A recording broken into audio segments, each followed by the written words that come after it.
बिस्मिल्लाहिर्रहमानिर्रहीम। अस्सलाम वालेकुम दोस्तों, कैसे हैं आप। और इस नई वीडियो के साथ मैं आपका दोस्त राना सभी दोस्तों को खुशामदीद वेलकम।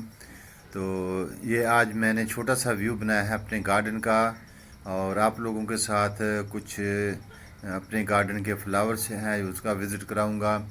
इसके साथ मेरे गार्डन में मैंने बनाना का प्लांट लगाया उसका विज़िट कराऊंगा। ये मैंने छोटी सी डिकोर की थी रोज़ मोस के प्लांट की, तो माशाल्लाह आज फ्लावरों ने बहुत ज़्यादा ब्लूम किया। तो इस लिहाज से भी मैं जो है ना आप लोगों के लिए ये वीडियो बना रहा हूँ कि छोटी छोटी क्रिएट वाली चीज़ें जो होती हैं उनसे बहुत कुछ डेकोरेट किया जा सकता है। तो दोस्तों देखें, ये मैंने एक पाइप में मिट्टी डाली और वहाँ पर चंद एक जो कलमें थी छोटी छोटी वो रोज़ मोस की लगा दी। तो इस तरह ये मेरा बहुत ही ज़बरदस्त ब्यूटीफुल सा जो है ना एक व्यू बन गया।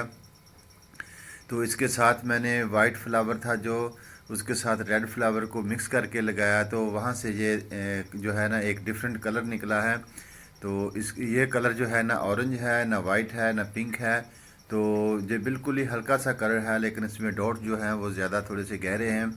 तो ये देखें, इसके साथ मेरी रोज़ मोस के जो दूसरी एक छोटा सा पॉट है उसमें भी काफ़ी सारे प्लांट जो निकले हुए हैं। तो इसको हमने अभी जो मौसम है इस लिहाज से भी हमने इसको जो है ट्रांसप्लांट किया। तो इसमें से जो नए कलर निकले हैं इंशाल्लाह नेक्स्ट ईयर हम आप लोगों को इसका विज़िट कराएंगे। तो अभी जो है मौसम इसका चेंज हो रहा है, तो ये जो रोज़ मोस है उसकी अभी कमी हो रही है फ्लावर में। तो दोस्तों ये देखें, हमारे पास मदर थाउजेंड का प्लांट आपने देखा कैसे कितना खूबसूरत है। तो हमारे पास अभी काफ़ी सारे ऐसे बोटल्स हैं जिसमें हमने रोज़ मोस काफ़ी सारी लगाई हुई है। तो ये देखें दोस्तों, एक और कलर जो है वो बन चुका है। तो इस तरह काफ़ी सारे कलर हमने मिक्स करके लगाए थे। तो इसमें से जब ट्रांसप्लांट होके नए कलर निकल रहे हैं तो तकरीबन इनका जो है बीज नहीं बनता, तो इनको टहनियों से ही लगाया जा सकता है। इनकी टहनियाँ जो हैं वो जल्दी अपनी रूट्स बिल्ड कर लेती हैं, और छोटी छोटी टहनियाँ भी काट कर अगर लगाई जाएं तो इससे भी नए पौधे तैयार हो जाते हैं और जल्द ये फ्लावर देने लगते हैं। ये मौसमी फ्लावर हैं, तकरीबन इनकी जो औसतन एज है फ्लावर की वो 5 से 6 घंटे होती है और इसके बाद ये मुरझा जाते हैं।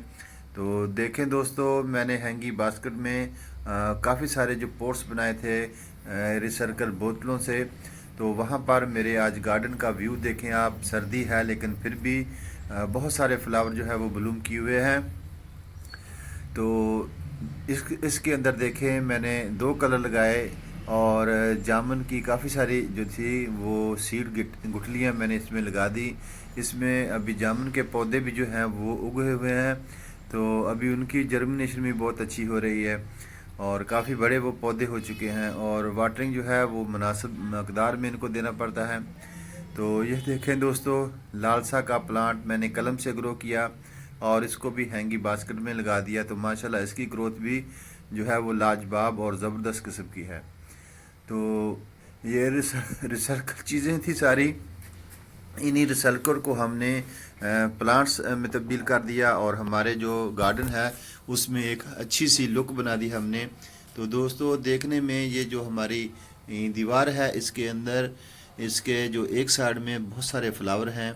तो दोस्तों ये देखें, हमारी सोलर लाइट ये सारा दिन चार्ज होती रहती है, और जैसे ही मगरिब का वक्त होता है, थोड़ा अंधेरा होता है, तो ये लाइट ऑटोमेटिक चलती है। तो इससे भी हमारे गार्डन का जो है व्यू वो बहुत ज़बरदस्त हो जाता है। तो अभी जो इसका मौसम है इस लिहाज से भी ये अभी अपने आखिरी फ्लावर दे रही हैं। तो इसको हमने क्या महफूज करना है, तो इसी तरह हमने इसको लगे रहने देना है। जितनी भी सर्दी हो ये इनकी फ्लावरिंग जो है वो बंद हो जाएगी, लेकिन ये जो टहनियाँ हैं इनके पत्ते भी अक्सर झड़ जाएंगे।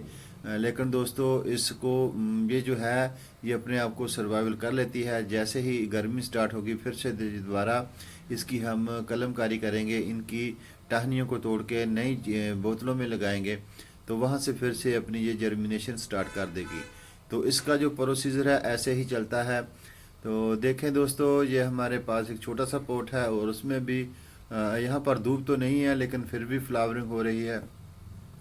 तो मुझे एक सवाल पूछा गया था हमारे एक यूरोपियन कंट्री से कि जी आप इसको लगाना चाहते हैं, तो इसके बारे में यही है कि ये सर्दी की जो है सर्दी वाले दिनों में या ज़्यादा ठंड में अपने आप को सर्वाइवल नहीं कर सकती, और वहाँ पर इसके जो फ्लावर हैं वो ब्लूम नहीं होते, इसको प्रॉपर धूप की ज़रूरत होती है।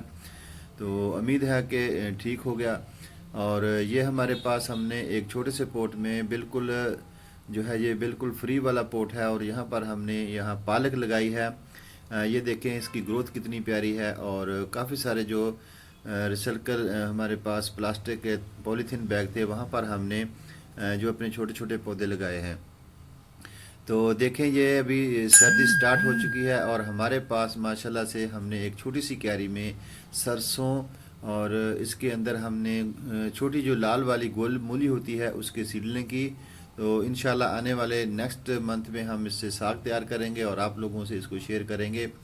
तो दिखने में ये अभी छोटे छोटे पौधे हैं, लेकिन अभी इसका मौसम है तो जल्द ही इनकी जो है वो पत्ते बढ़ रहे हैं। इसके अंदर हमने अभी जो है एक वीक बाद हमने इसके अंदर जो DAP डालेंगे, थोड़ी सी पोटाश डालेंगे ताकि इसकी ग्रोथ जो है वो जल्दी स्टार्ट हो जाए, और ये बड़े बड़े इसके पत्ते लीव्स बन जाएं। तो फिर हम जो है सरसों का अपने घर में खालिस पानी से साग तैयार करेंगे, और बहुत ही लजीज और ज़बरदस्त किस्म का साग होगा। तो दोस्तों ये देखें बहुत सारे फ्लावर हैं, कलरफुल फ्लावर हैं। तो अभी जो फ्लावर हैं वो बिल्कुल नहीं है किसी किस्म के भी। आने वाले 2 या 3 मंथ में बहुत सारे फ्लावर जो हैं उनकी हमने सीडलिंग की है। इससे पहले वाली वीडियो ने हमने आप लोगों को शेयर किया था। तो इंशाल्लाह वो भी वक्त आएगा जब हमारे ये नन्हे नन्हे पौधे से फ्लावर देने लगेंगे। तो अभी अक्टूबर का महीना है, अक्टूबर का एंड चल रहा है, तो यहाँ पर सीडलिंग जो है वो बस बेस्ट है। तो दोस्तों ये है वो बनाना जो हमने लगाया। ये हम एक जड़ लेके आए थे, इसकी रूट, और वहाँ इसकी जर्मिनेशन जो है वो स्टार्ट हो चुकी है। इसके अंदर से एक नन्हा सा पत्ता निकल रहा है, और ये हमारे पास हमने एक कलम लगाई है, और ये भी अभी अपनी जो है स्टार्ट नहीं कर सकी, अपने पत्ते नहीं लगा रही। जैसे ही ये स्टार्ट होगी हम इसको भी आपका जो है थोड़ा सा इंटरव्यू कराएंगे, इसका लुक आपको दिखाएंगे, इसके लीव्स दिखाएंगे। तो ये बिल्कुल अभी हरी भरी है, इसके अंदर से जो अभी पत्ते वो निकले नहीं हुए। तो ये एक हमारे पास पोट है जिसमें हमने पुदीना लगाया। इसकी शाखें बहुत लंबी लंबी हैं, ये हमने अभी तक कट इसलिए नहीं की कि हम इनसे मज़ीद जो है वो पौधे तैयार करेंगे। तो इसकी कलमकारी से भी पुदीना जो है उसको लगाया जा सकता है। ये भी बहुत इजी ग्रो है, एक दफ़ा लगाने से ये पौधा कभी भी ख़त्म नहीं होता। तो ऐसे पौधे घर में रखने चाहिए। इसका फ्री ऑफ कास्ट है, इसके बहुत फ़ायदे हैं, बहुत बेनिफिट हैं। आप इनके पत्तों की चटनी बना सकते हैं। तो अल्लाह हाफिज़। हमारे ये आखिरी इंट्रो है, इसको एंजॉय करें। नई वीडियो आने तक अल्लाह हाफ़िज़।